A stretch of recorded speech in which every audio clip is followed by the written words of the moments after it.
leader comes and with the new ideas, new plans.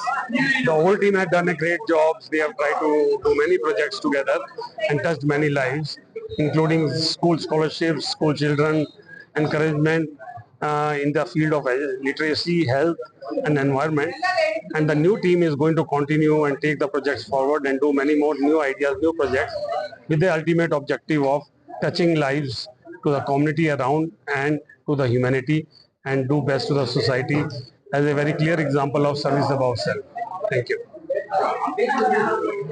DG Anil Gupta sir next ಅವರು DG ಅವರು 26-27 DG ಆಗ್ತಾ ಇದ್ದಾರೆ. ಈಗ ಶ್ರೀಧರ್ ಅವರು ಇದ್ದಾರೆ DG ಆಗಿ. ಇವತ್ತು ಆ 20ನೇ ಅಧ್ಯಕ್ಷರ ಅಧಿಕಾರ ಸ್ವೀಕರಣ ಮಾಡಿದಾರಂತ KV ಸುಬ್ರಹ್ಮಣ್ಯ ಅವರಿಗೆ ಮತ್ತು ನಮ್ಮ ರೋಟರಿ ಕ್ಲಬ್ಬಿನ ಎಲ್ಲ ಸದಸ್ಯರಿಗೆ ಶುಭಾಶಯಗಳನ್ನು ಕೋರ್ತಾ, ಇವತ್ತು ಕಾರ್ಯಕ್ರಮ ನಮ್ದು ರೊಟೀನಲ್ಲಿ ಪ್ರತಿ ವರ್ಷನೂ ಪದಗ್ರಹಣಗಳಿರ್ತದೆ. ಒಂದು ವರ್ಷ ಒಬ್ಬ ಅಧ್ಯಕ್ಷರಿಗೆ ಅವಕಾಶ ಇರ್ತೈತೆ. ಲಾಸ್ಟ್ ಇಯರ್ ನಾನು ಝೋನ್ ಗವರ್ನರ್ ಆಗಿದ್ದೆ, ಈ ಸರಿ ಝೋನ್ ಮೆಂಟರ್ ಆಗಿದ್ದೀನಿ. ಲಾಸ್ಟ್ ಇಯರ್ ಭಾರಿ ಸಕ್ಸಸ್ಫುಲ್ ನಮಗೆ ಕೋಲಾರ ಝೋನಿಂದ 12 ಕ್ಲಬ್ಗಳು ವಿಶೇಷವಾಗಿ ಎಲ್ಲರೂ ಪ್ರಾಜೆಕ್ಟ್ ಮಾಡಿ ಎಲ್ಲ ಅವಾರ್ಡ್ಸ್ ತಗೊಂಡಿದ್ದಾರೆ. Is A toppest in awards in Kolar zone. ನಾವು ಎಕ್ಸಲೆನ್ಸಿ ಅವಾರ್ಡ್ಸ್ 121 ಜನಕ್ಕೆ ಟೀಚರ್ಸ್ಗೆ ಅವಾರ್ಡ್ಸ್ ಕೊಟ್ವಿ. ಮತ್ತೆ ವಿಶೇಷವಾಗಿ 4 ಜನ ಮಕ್ಕಳಿಗೆ ಹಾರ್ಟ್ ಪ್ರಾಬ್ಲಮ್ಗೆ ಶಸ್ತ್ರಚಿಕಿತ್ಸೆಗೆ ನಮ್ಮ ಡಾಕ್ಟರ್ ನರೇಂದ್ರ ಅವರು 70,000 ರೂಪಾಯಿ, ಅವ್ರ ಶ್ರೀಮತಿಯವರ ಹೆಸರಿನಲ್ಲಿ 70,000, 1,40,000 ರೂಪಾಯಿನ ನಮ್ಮ ಚಿಲ್ಡ್ರನ್ಸ್ ಹಾರ್ಟ್ ಸ್ಪೆಷಲಿಸ್ಟ್ಗೆ ನಾವು ಆಪರೇಷನ್ ಕೊಟ್ಟಿದ್ದೀವಿ. ಅನೇಕ ಕಾರ್ಯಕ್ರಮಗಳನ್ನ ನಾನು GKBM ಶಾಲೆಯಲ್ಲಿ ಗೌರವ ಅಧ್ಯಕ್ಷನಾಗಿದ್ದೀನಿ. ಸುಮಾರು ನಾನು ಗಾರ್ಡನ್ ಸಿಟಿ ಯೂನಿವರ್ಸಿಟಿಯಿಂದ 1.25 ಕೋಟಿ ರೂಪಾಯಿನ ನಾನು MLA ಅವರು ಮತ್ತೆ ಬಚ್ಚೇಗೌಡರ ಕಡೆಯಿಂದ ಅವ್ರನ್ನ ಕೋರಿಕೆ ಮಾಡ್ಕೊಂಡಾಗ ಅವರು free cost, not CSR fund, ಅವ್ರ ಓನ್ ಫಂಡಲ್ಲಿ ಕೊಟ್ಟರು. ಅವರು ಒಂದು ಹಳ್ಳಿನಲ್ಲಿ ಓದಿರ್ತಕ್ಕಂಥವ್ರು, ಅದಕ್ಕೆ ನಾನು ಕಟ್ಕೊಡ್ತೀನಿ ಸರ್ಕಾರಿ ಶಾಲೆಗೆ ಅಂತೇಳಿ. ಈಗ ವಿಪ್ರೋದವರು 4 ಬಿಲ್ಡಿಂಗ್ ಕಟ್ಕೊಡ್ತಾ ಇದ್ದಾರೆ. ಮತ್ತೆ ನಿಪ್ಪೋನ್ ಎಕ್ಸ್ಪ್ರೆಸ್ ಅವರು 1 ಕೋಟಿ ರೂಪಾಯಿ ಬಿಲ್ಡಿಂಗ್ ಕಟ್ಕೊಟ್ಟಿದ್ದಾರೆ. GKBM ಶಾಲೆ ಇಂಗ್ಲಿಷ್ ಮೀಡಿಯಂ ಆಗ್ಬೋದು. ಸುಮಾರು 821 ಜನ ಇದ್ದಾರೆ ಶಾಲೆಗೆ. ಯಾರು ಬೇಕಾದರೂ ನೀವು ಕೂಡ ಅನೌನ್ಸ್ ಮಾಡಿ, ಫ್ರೀ ಎಲ್ಲ ಫ್ರೀ ಕೊಡ್ತಾ ಇದ್ದೀವಿ. ಇಂಗ್ಲಿಷ್ ಮೀಡಿಯಂ ಪ್ರೀ LKG ಇಂದ 8th ಸ್ಟ್ಯಾಂಡರ್ಡ್ಗೂ ಇದೆ. ನೆಕ್ಸ್ಟ್ ನಾವು ಶಾಸಕರನ್ನ ರಿಕ್ವೆಸ್ಟ್ ಮಾಡ್ಕೊಂಡಿದ್ವಿ 10ನೇ ಕ್ಲಾಸ್ವರೆಗೂ ಮಾಡಿ ಅಂತ. ನಮ್ಮೆಲ್ಲ ಹೊಸಕೋಟೆ ರೋಟರಿ ಸೆಂಟ್ರಲ್ ಪರವಾಗಿ ಒಳ್ಳೆ ಕಾರ್ಯಕ್ರಮ ನಡೆಸಲಿ ಅಂತೇಳಿ ನಾನು ಅಭಿನಂದನೆಗಳನ್ನು ಸಲ್ಲಿಸ್ತೇನೆ. ಹೊಸಕೋಟೆ ರೋಟರಿ ಸೆಂಟ್ರಲ್ ಏನಿದೆ, ಇದನ್ನ ಹುಟ್ಟಿ ಬೆಳೆಸಿದಂತವ್ರು ಬಹಳ ಹಿರಿಯರಿದ್ದಾರೆ ಹೊಸಕೋಟೆಯಲ್ಲಿ. ನಾನು ಒಂದಷ್ಟು ಜನದ್ದು ಕೇಳ್ಪಟ್ಟೆ.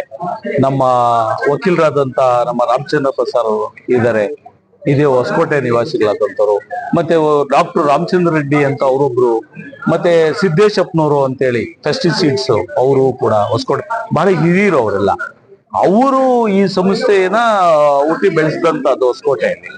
ಆ ನಿಟ್ಟಿನಲ್ಲಿ ಏನು ನೆಕ್ಸ್ಟ್ ದಿನಗಳಲ್ಲಿ ಬಂದಂತವ್ರು, ಈ ರೋಟರಿ ಬಗ್ಗೆ ಆಸಕ್ತಿ ತೋರಿದಂತವ್ರು ಎಲ್ಲರೂ ಕೂಡ ಅವರ ಒಂದು ಎಷ್ಟು ಅವರಲ್ಲಿ ಸಾಧ್ಯ ಆಗುತ್ತೋ ಅಷ್ಟರ ಮಟ್ಟಿಗೆ ಸಂಸ್ಥೆನ ಬೆಳೆಸ್ತಾ ಬಂದಿದ್ದಾರೆ, ರೋಟರಿ ಸಂಸ್ಥೆನ. ಅದರಿಂದ ಒಂದು ಸೇವಾ ಮನೋಭಾವ, ಈ ರೋಟರಿ ಸಂಸ್ಥೆ ಅಂದ್ರೆ ಸೇವಾ ಮನೋಭಾವ ಕಾಳಜಿ ಇರ್ತಕ್ಕಂಥ ವ್ಯಕ್ತಿಗಳು ಇಲ್ಲಿ ಅಧ್ಯಕ್ಷರುಗಳಾಗಿ ಕಾರ್ಯನಿರ್ವಹಿಸ್ಕೊಂಡ್ ಬಂದಿದ್ದಾರೆ. ಅದಕ್ಕೆ ಸಂಪೂರ್ಣವಾದ ಸಹಕಾರನ ಸದಸ್ಯರುಗಳು ಕೊಟ್ಟಿದ್ದಾರೆ, ಕಾರ್ಯಕಾರಿ ಮಂಡಳಿ ಸಹಕಾರ ಕೊಟ್ಟಿದೆ. ಆ ನಿಟ್ಟಿನಲ್ಲಿ ಈಗ ನಾನು ಈ ರೋಟರಿ ಸಂಸ್ಥೆಗೆ 3-4 ವರ್ಷಗಳ ಹಿಂದೆ ನಮ್ಮ LG ಲಕ್ಷ್ಮಣ್ ಗೌಡ್ರು ಒಂದು ಇದರಲ್ಲಿ ಬಂದಾಗ, ಆ ನಂತರದ ದಿನಗಳಿಂದ ನೋಡ್ತಾ ಬಂದಿದ್ದೀನಿ, ಅವರ ಆದಿಯಾಗಿ ನೋಡ್ತಾ ಬಂದೆ. ಆ ನಂತರದ ದಿನಗಳಲ್ಲಿ ನಮ್ಮ ಇವರು ಟೆಕ್ಸ್ಮೋ ವೆಂಕಟೇಶ್ ಅವರು ಅಧ್ಯಕ್ಷರಾಗಿದ್ರು. ನಮ್ಮ LG ಲಕ್ಷ್ಮಣ್ ಗೌಡ್ರು ಆದ ನಂತರ ಆಮೇಲೆ ವೆಂಕಟೇಶ್ ಅವರು ಆಗಿದ್ರು. ಆ ನಂತರ ಲಾಸ್ಟ್ ಇದರಲ್ಲಿ ನಮ್ಮ ಮುನ್ರಾಜ್ ಅವರು ಆಗಿದ್ರು. ಎಲ್ಲವನ್ನು ನೋಡಿದಾಗ ಇಲ್ಲಿ ಎಫೆಕ್ಟಿವ್ ಆಗಿ ಒಂದು ಸಮಾಜಮುಖಿ ಕಾರ್ಯಗಳಲ್ಲಿ ಎಲ್ಲರೂ ಅಧ್ಯಕ್ಷರುಗಳು ತೊಡಗಿಸ್ಕೊಂಡಿರೋದನ್ನ ಕಂಡೆ. ಹಾಗಾಗಿ ನನಗೆ ಅವರು ಹಿಂದೆನೆ ನನ್ ಕೇಳ್ಪಟ್ರು, ಹೋದ್ ಸರಿನೇ ನನ್ನನ್ನು ಕೇಳಿದ್ರು. ನಾನು ಇಲ್ಲ ಹಿರಿಯರಾಗ್ರಿ, ಆ ನಂತರ ನಾನು ತಗೊಳ್ತೀನಿ ಅಂತ ಹೇಳಿದೆ. ಆ ಪ್ರಕಾರವಾಗಿ ಈ ಸಾರಿ ಜವಾಬ್ದಾರಿ ತಗೊಂಡಿದ್ದೀನಿ. ಈ ಜವಾಬ್ದಾರಿ ತಗೊಳ್ಳೋದು ಅಂತಂದ್ರೆ ಇದು ನಾನು ಅಧ್ಯಕ್ಷ ಅಂತ ಹೇಳ್ಕೊಂಡು ಓಡಾಡಂತದ್ದಲ್ಲ. ಇದು ದಯವಿಟ್ಟು ತಾವು ಇದನ್ನ ರೋಟರಿ ಅಧ್ಯಕ್ಷ ಅಂತದ್ದು ಜವಾಬ್ದಾರಿ ತಗೊಳ್ಳೋಂತ ಕೆಲಸ.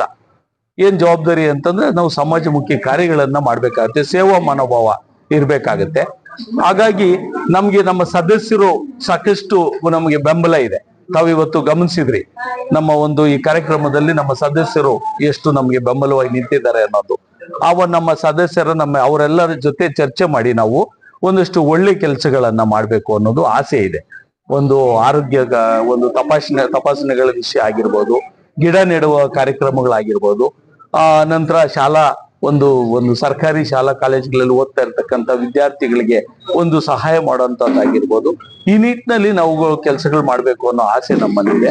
ನಮ್ಮ ಜೊತೆಗೆ ನಮ್ಮ ಹೊಸಕೋಟೆ ಟೌನ್ ಅಲ್ಲಿ ತಾವು ಗಮನಿಸಿರ್ಬೋದು, ತಾವು ಒಂದು ಕೆಂಪಣ್ಣನ ಸಿಗುವಂತ ಮೈನ್ ರೋಡ್ ಅಲ್ಲಿ ಇದೆ. ಅದ್ರಲ್ಲಿ ನಮ್ಮ ರೋಟರಿ ಸಂಸ್ಥೆಯಿಂದ ನಮ್ಮ ಲಕ್ಷ್ಮಣಗೌಡರು ಅಧ್ಯಕ್ಷರಾಗಿದ್ದಾಗ ರೋಟರಿ ಸಂಸ್ಥೆಯಿಂದ ಡಯಾಲಿಸಿಸ್ ಮಿಷನ್ಸ್ ಅನ್ನೇ ನಾವು ಹಾಕ್ಸ್ಕೊಟ್ಟಿದೀವಿ. ಅಲ್ಲಿ ಬಹಳಷ್ಟು ಸುಮಾರು ಒಂದು 30-35 ಲಕ್ಷ ಖರ್ಚಲ್ಲಿ ಡಯಾಲಿಸಿಸ್ ಮಿಷಿನ್ಸ್ ಹಾಕಿದೆ. ಅದರಿಂದ ಏನ್ ಜನಗಳಿಗೆ ಉಪಯೋಗ ಆಗ್ತಾ ಇದೆ ಅಂತಂದ್ರೆ, ಅವರು ಪ್ರೈವೇಟ್ ಅಲ್ಲಿ ಹೋದಾಗ ಡಯಾಲಿಸಿಸ್ಗೆ ಸಾಕಷ್ಟು ಹಣ ವ್ಯಯ ಆಗ್ತಾ ಇತ್ತು.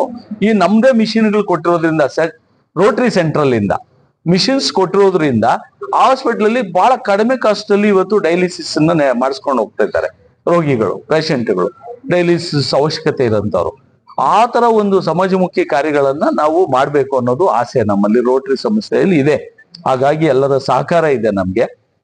ಹಾಗಾಗಿ ತಾವು ಕೂಡ ತಮ್ಮ ರೋಟರಿ ಸಂಸ್ಥೆ ಯಾವುದೇ ಕಾರ್ಯಗಳ ಒಂದು ವಿಷಯದಲ್ಲಿ ತಾವು ಮಾಧ್ಯಮದವರು ಪ್ರಮುಖ ಪಾತ್ರವನ್ನು ವಹಿಸುವಂತಹದ್ದು, ತಾವು ಕೂಡ ನಮ್ಗೆ ಸಹಕಾರಿಗಳಾಗಿರ್ರಿ ಅಂತ ಈ ಸಂದರ್ಭದಲ್ಲಿ ಕೋರ್ತಾ, ನನಗೆ ಈ ಒಂದು ಅವಕಾಶವನ್ನ ಮಾಡಿಕೊಟ್ಟಂತ ನಮ್ಮ ಎಲ್ಲ ರೋಟೋರಿಯನ್ಸ್ಗೆ, ನಮ್ಮ ಸದಸ್ಯರ ಆದಿಯಾಗಿ ನಮ್ಮ ಎಲ್ಲ ಜನತೆಗೆ ನಾನು ಒಂದು ಕೃತಜ್ಞತೆಗಳನ್ನ ಈ ಸಂದರ್ಭದಲ್ಲಿ ಕೋರ್ತೇನೆ.